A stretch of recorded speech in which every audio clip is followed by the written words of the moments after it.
Hi, come on in. And join in. It's the Very Merry Life. Hi, I'm Mary Hendricks, and you might know me as that relatable AF Mama over on Instagram who hopefully feels like an old friend at this point. And if not, it won't be long till it feels that way as we get raw, unfiltered, and very unapologetic in all things motherhood, marriage, sex, and more. From moments worth savoring to moments worth surviving, get ready to leave feeling seen and supported. You have a friend here now, so hey, take a seat. What's going on?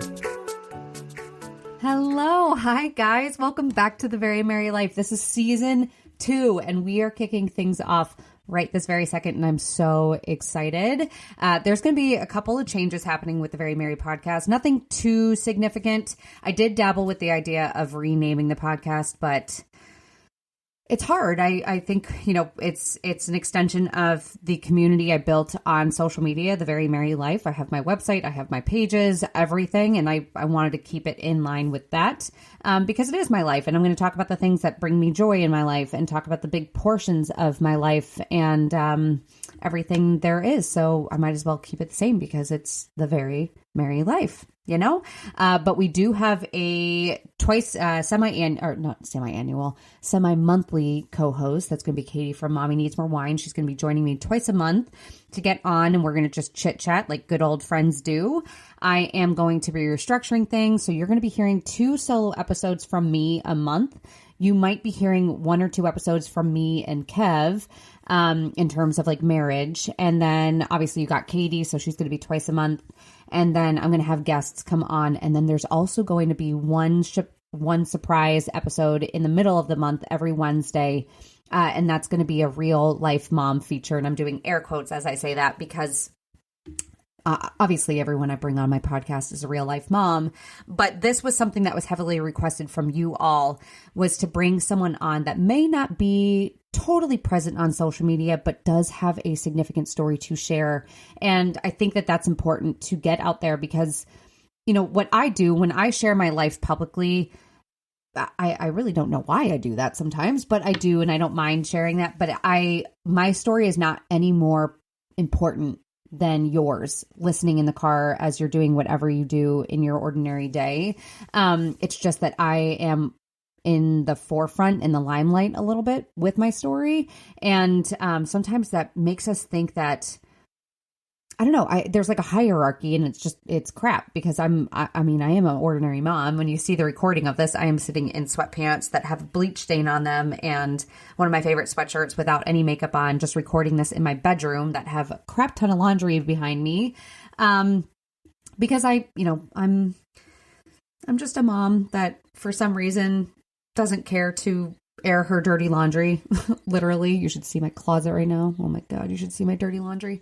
And I love this. I love doing what I do, but I want to bring on more voices to share their experiences and help create that community that I love. You guys blow me out of the water with the community that I've built here in the Very Merry world and space. So with that being said, it's been about a month since I took a little break to kind of reconfigure season 2. And there's not a whole ton to catch you up on. We've been through our share of sicknesses. We just are getting over strep throat and Cassidy. Thank God it did not spread to anyone else. Knock on wood. We also went through something god awful before that, about 2.5, 3 weeks ago before that, where I don't know what it was. It wasn't flu. It wasn't COVID. It wasn't, what else did they test for? Strep. It wasn't any of like the biggies that we all assumed.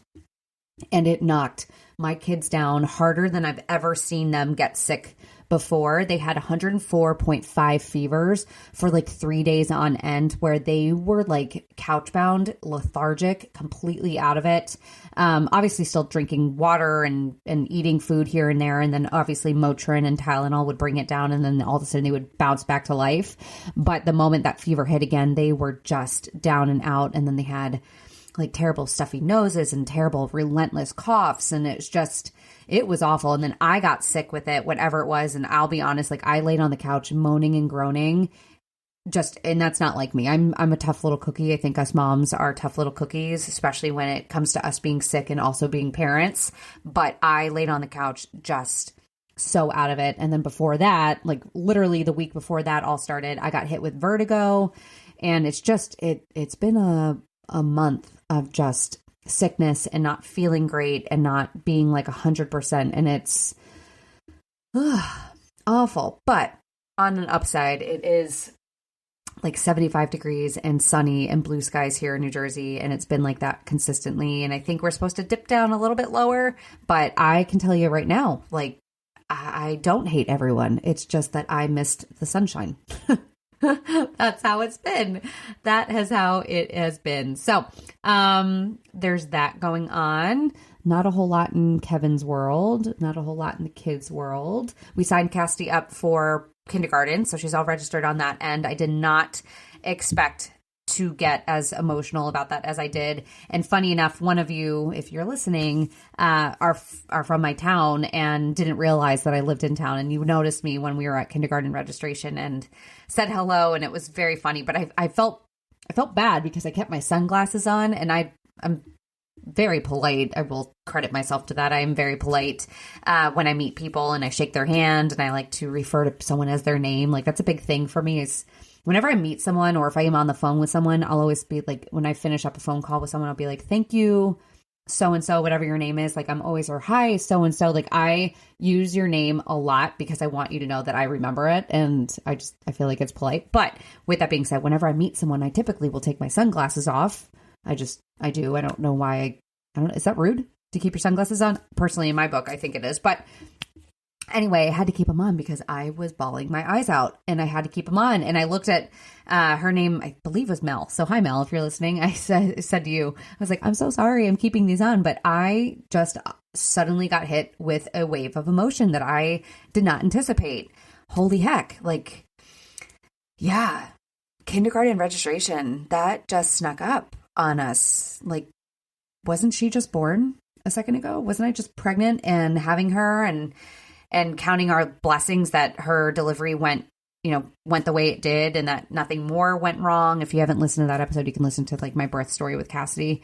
But we were just there. We were just during her infant years, and I don't know. I think it's just so strange to be here in this moment. And I feel like all of this has just been talk up until this very second. And it's very real, and it's crazy. And from like that one end of being a mom, it's like a punch to the gut, because you're like, oh gosh, like time is really moving very fast. And I think that's what's so unsettling about it. But on an other side, the other flip side, the not so pretty flip side, would be the anxiety portion of not having as much control in my children's world with public school. Because obviously I'm going to send her to school. It's going to be all day. So she's going to be going to school at 8:30, being done at like 3:30.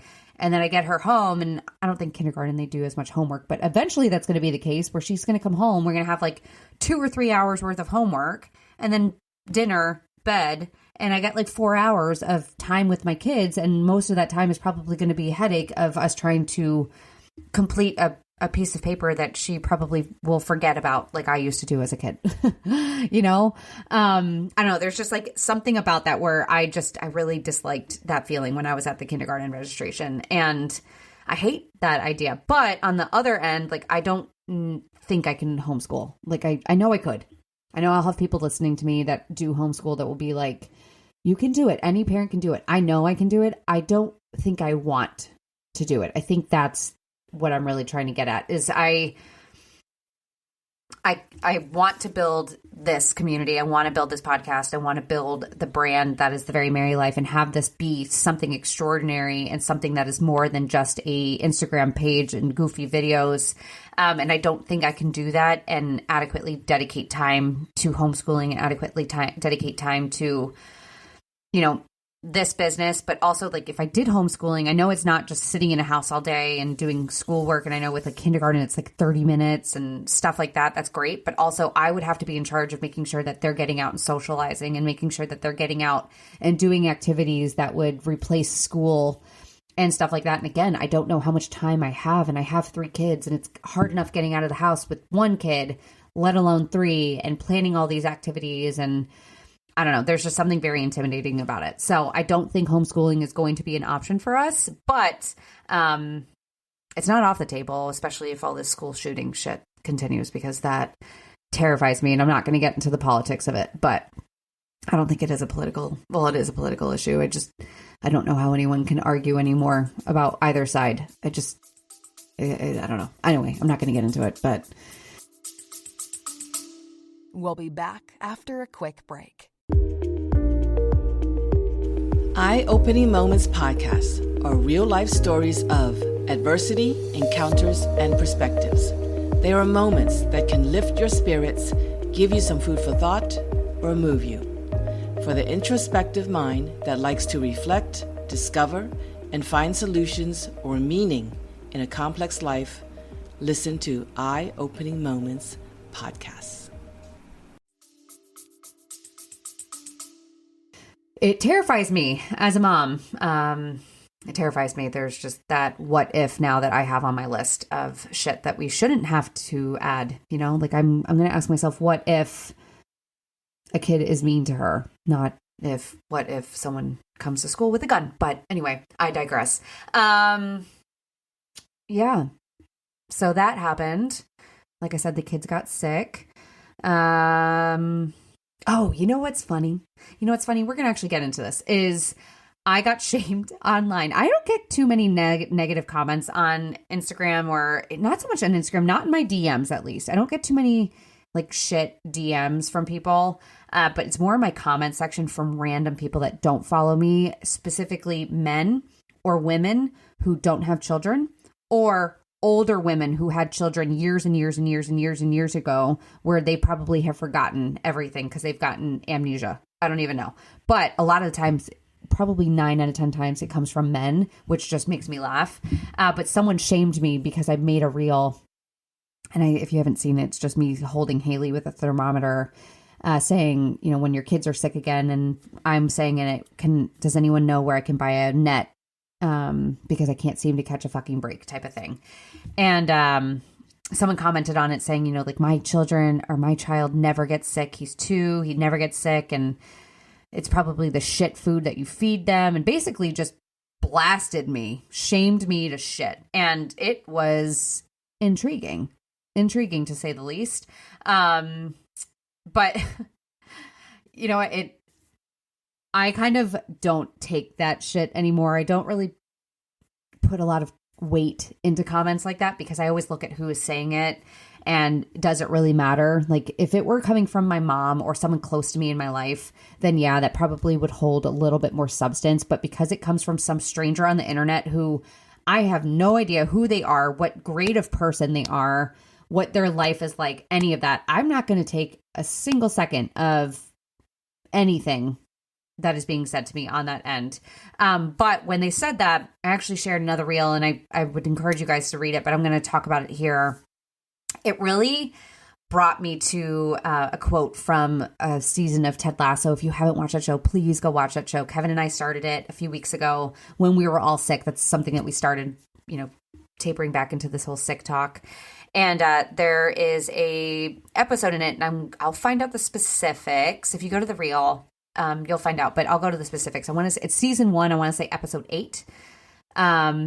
Yeah, it should be season 1, episode 8. But Ted Lasso, the main character, to give you a summary, he is this guy from Kansas City, middle of America, who gets brought over to teach or coach a soccer team in the UK. He has 0 soccer experience. He only knows American football, and yet he was brought over there. And in the beginning, you learn that was for a very specific purpose of hoping that the team would fail. But obviously he didn't end up doing that. He is like this very inspirational coach. Like, he is a real coach of wanting to inspire his team to be their best, whatever that may be. And there's a scene in it where he is standing up for the owner of this soccer team. This owner, by the way, who hated him. And he's standing up for her and kind of, coming to her defense against her ex-husband, and it enters into a wager to play darts. And he goes into this whole speech where he says to this, this ex-husband of the owner of the team, his name is Rupert, saying, people always underestimated me in my life, and it always used to bother me, and I couldn't figure out why. And he says that one day he passed by a billboard that said, "Be curious, not judgmental," by Walt Whitman. And he said it dawned on him in that second that all the people that were underestimating him were not being curious. They were being judgmental. They thought that they had Ted all figured out. They thought that they knew all the answers. And at that point, they stopped trying to find out more, trying to learn more. And as he goes on, he shows that that was at a disadvantage. And he's basically putting it on this guy, Rupert, who he's, his opponent, kind of telling him, like, you're being judgmental. Rupert assumed automatically that Ted had no idea how to play darts. That's the game that they were playing. And if he had only stayed curious, he would have found out that Ted used to go and play darts with his dad for like from the time he was 10 to 16 every single week. And he became like extraordinarily good at it. And sure enough, Ted Lasso in that scene takes the dart, he throws it, he hits a bullseye. And that's the whole learning lesson of it, is be curious, not judgmental. And I'm telling you right now, that scene will forever stick with me as a person, as a parent, as anyone in general. It's such a good reminder. And it's such, the guy that casted shame on me and telling me these things about me making my kids sick and all that stuff. It's just, that's mom shaming. Like, that is a clear example of mom shaming, of us kind of looking at a person and assuming we know every single detail. And it's something that definitely comes true in social media for me, as people see a 15-second video, they see a minute story, whatever you look at. And they automatically assume something about me. We automatically assume something about someone else that we're watching on social media based off of a small little snippet in their lives, which most of the time, I will be honest, is very well tailored. It's a highlight reel. People like to say this time and time again. And even people like me, who I don't mind saying the shit. I don't mind unfiltering myself. I don't mind putting it out there. I don't mind, saying my honest truth. But at the same time, I do pick and choose which truths you're going to hear. I do, kind of not craft, but there are certain moments. I'm not going to share my kids having a meltdown. I'm not going to share, stress is going on in my life. I'm not going to share all the information that has made me who I am, because those are experiences that are really personal, that aren't just my stories and things like that. And it's at that point where if you look at me and you just cast judgment as opposed to curiosity, you'll never learn. You'll never learn. And same thing with other parents. If we just pass judgment and not curiosity, we will never get down to the why behind why parents are doing certain things. And we'll never create that community that parents so desperately, desperately need. And I think that that's the thing that is pushing us further away, because social media, for some reason, is giving us this idea that we know it all, when we don't. We don't know anything at all. We could look at a parent who is doing something 100,000% different than us and automatically assume that we know why they're doing that, when in full honesty, they're probably doing it for reasons that we would never have anticipated. And that's the same for anyone. We all do things differently for very good reasons. We all have different, lenses. And I talked about this on a reel. We all have different lenses in which we view people. And I like to use the analogy, if you walk up to someone and they are wearing glasses and their glasses are all bent and dirtied and fogged up, you will not be able to, from the outside, clean those glasses off, because if the fog and the dirt is on the inside of those glasses and they can't see you properly, you would have to literally reach inside and take those lenses off, take those glasses off and clean that. And, in this case of how we judge others and how we view others, those glasses are permanently affixed to a person, and we can't reach inside and clean that off. That is that own person's doing. Like, that is their doing, that they're going to have to be in charge of removing their glasses and taking it off and doing that. And even at the end of the day, they can wipe away the fog, they can wipe away the dirt and everything that is blocking their view as to who you really are, but their glasses may still be bent. They may still be scratched. They may still be warped in some way. And that's just the result of life. And that is so true for all of us. It's true for all of us. We all have our own lens that has been tainted in some way, not necessarily in a bad way. It could be, but we all see things differently. We all do things differently. And if we automatically take what we are seeing as truth, as opposed to trying to get to the underside of it and try to continue to learn and try to open our eyes even wider, or try to open our arms in hopes of welcoming others, we'll never get anywhere, ever, ever. So yeah, I think that's an important reminder for us is, we can be curious, not judgmental. I want you guys to encourage you guys to do that. And if you encounter someone that is being judgmental, that thinks they have you all figured out, that is content with the lens that they are seeing you, that's none of your business. It's not. It's not any of your business as to how someone sees you through their own individual lens. You can't change it. You physically cannot change it. That is their work to do. And it would be a waste of your time to even try, So keep that in mind, especially as you get, if you get crap ever, shamed on you, if you ever get stuff pushed on you in terms of mom shaming or judgment, take it with a grain of salt, brush it off your shoulder, take it, I will say, and going into like a separate conversation, I do think there is a difference between mom shaming, and I do think that there is a difference between true criticism. I think, not all criticism is bad. I think there's true criticism and untrue criticism. I think untrue criticism is mom shaming. I think true criticism is help and advice and encouragement for well-being. And I'm going to tell you this because I've seen videos on TikTok, on different apps and things like that where like, for example, I saw one recently where a mom had a amber teething necklace on her child. And if I had Danny Marin on, she was a guest, and she talked about her son Deacon, who strangled on an amber teething necklace. And if you guys have been on Instagram long enough, like when I started having babies back in 2017, amber teething necklaces were all the rage. They were the rage to put on your kids to help them with teething pain and discomfort.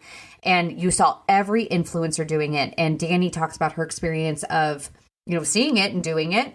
And unfortunately, he passed away because he strangled on it. And she now advocates for child safety and things like that. But I saw another creator who had a necklace like this on her child, and people in the comment section were saying, hey, FYI, those things have been, said to be a strangulation risk. They're found to be a strangulation risk. They've actually found research that says they don't do anything. They have done research, so I would encourage you guys to do that. But they just said this, and they weren't being negative. I read through the comments, and she responded to so many of these comments saying, I know what I'm doing. Stop mom shaming me. I know what I'm doing. Stop mom shaming me. And guys, I am totally for everyone trusting their own intuition. I'm all for everyone making their own decisions. But I don't think that that's mom shaming. If I am accidentally feeding my kids rat poison and you guys notice it in my stories, I would hope that one of you guys would tell me. If you guys see, I don't know what else, what's like a good example. If you see that I buckled in one of the kids to their car seat and that their straps are a little bit too low or too high, or I had one of you guys message me a while ago when I recently had transitioned Cassidy into a booster seat with her seatbelt going across her. And someone had actually messaged me saying like, hey, I don't want to be this person, but I think you should probably wait a little bit longer with her being in a booster seat because her seatbelt is a little bit too low.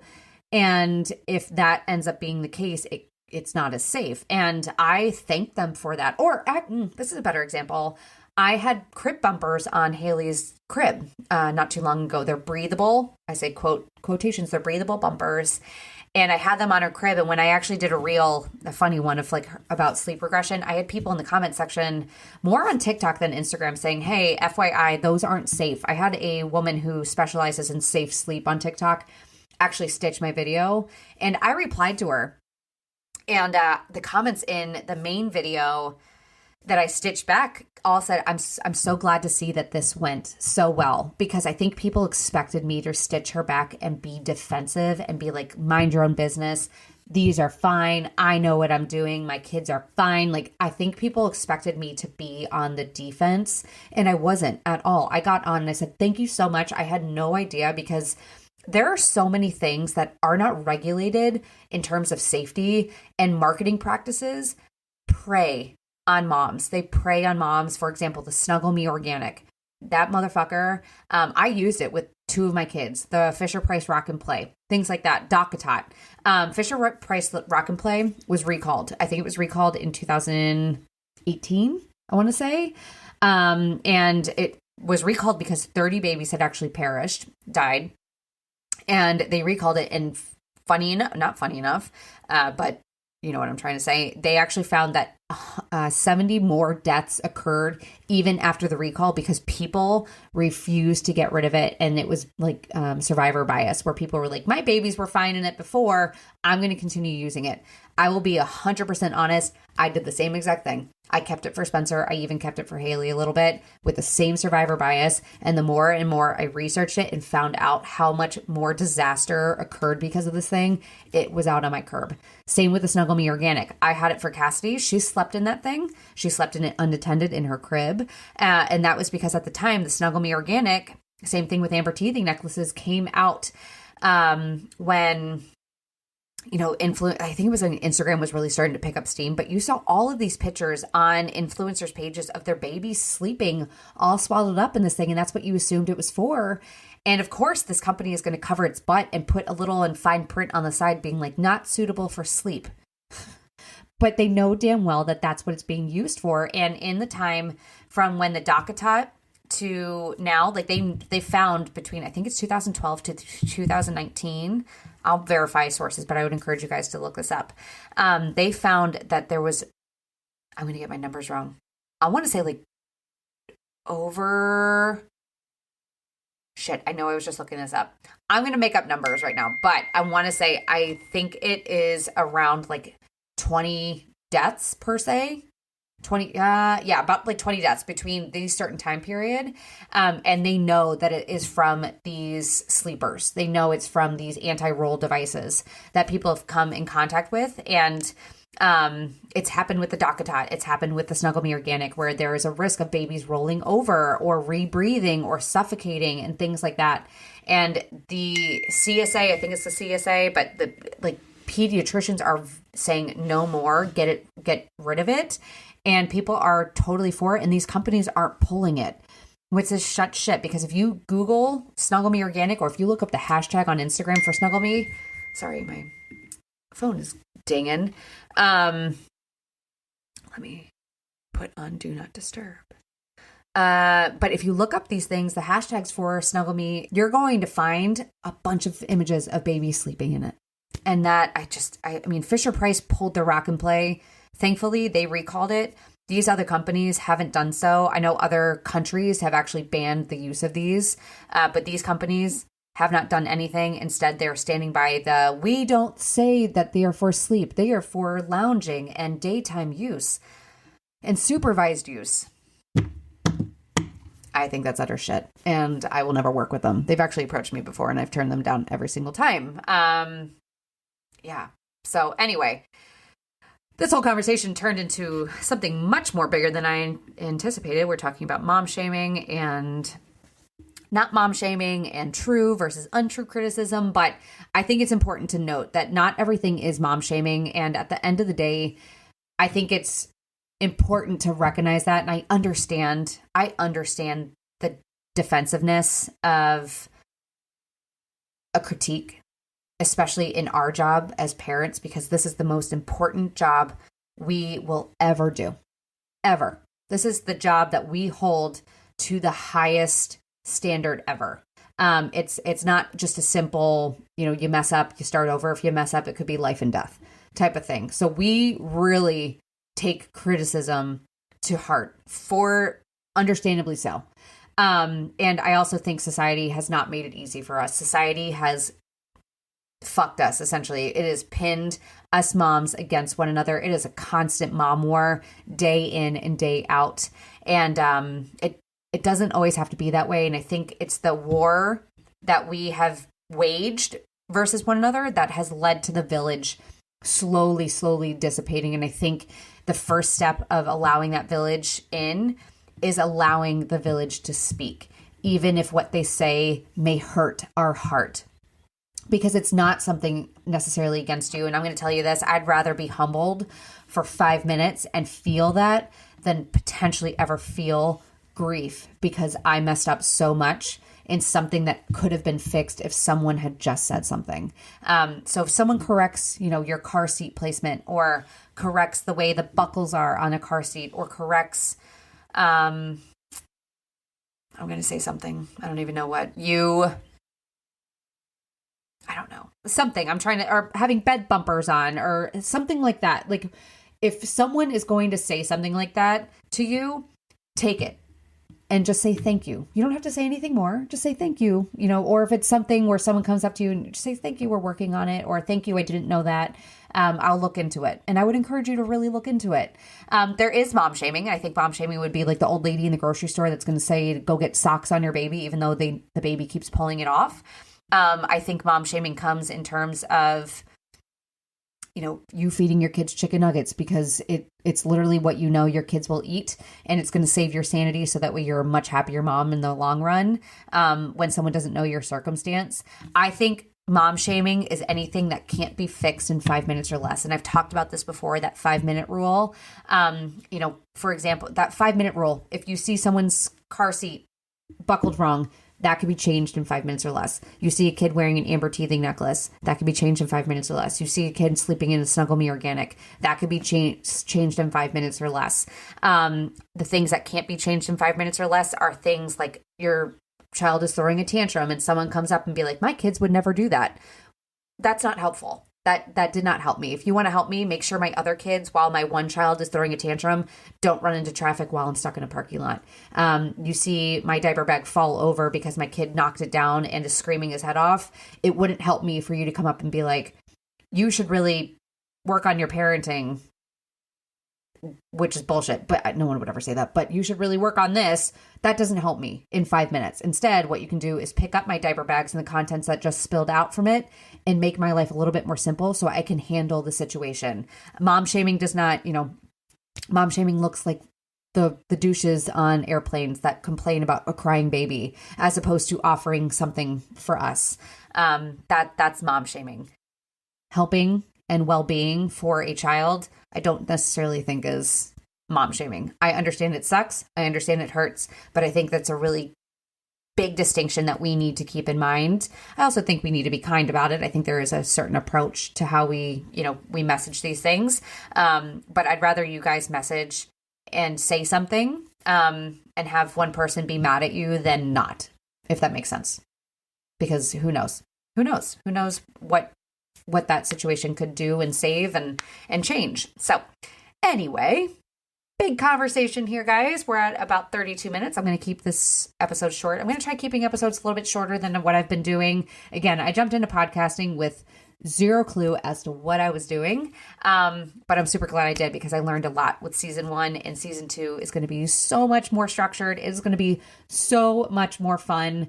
And it's just going to be really great conversation coming from real life people and real life experts and just talking the shit that we all are feeling, but are sometimes too afraid to say. And I'm not afraid anymore at all.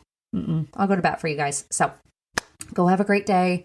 Go enjoy your week. Stay tuned for the next episode coming out. Again, Tuesday, Fridays, one random Wednesday every single month. And go be your bad self. Go remember how special you are. Go remember that you're always enough. And go remind yourself that what you're doing today is the best. Your best is your best. Every second that you show up is the best thing you can do because you right now are showing up in a way that only you can, and your kids are loving you for that. So have a good one. I'll catch you guys again. Another episode down and way more to go. But thank you so much for listening. If you enjoyed this episode and you would like to help support this podcast, I would love for you to subscribe. I'd love for you to share it with others and post about it on your own social media or leave a rating and review. I cannot tell you how helpful and how appreciated those things are for me. Of course, to catch all the latest from me, you can follow me over on Instagram at The Very Merry Life, over on TikTok, The Very Merry Life. And even if you wanted to check out my monthly newsletter, you can do so by subscribing over at theverymerrylife.com. I'll see you next week. Stay tuned for more honest, raw, real chit chat. I have some amazing moms lined up coming on, and shit's going to get fun. So buckle up, Buttercup. It's going to be good.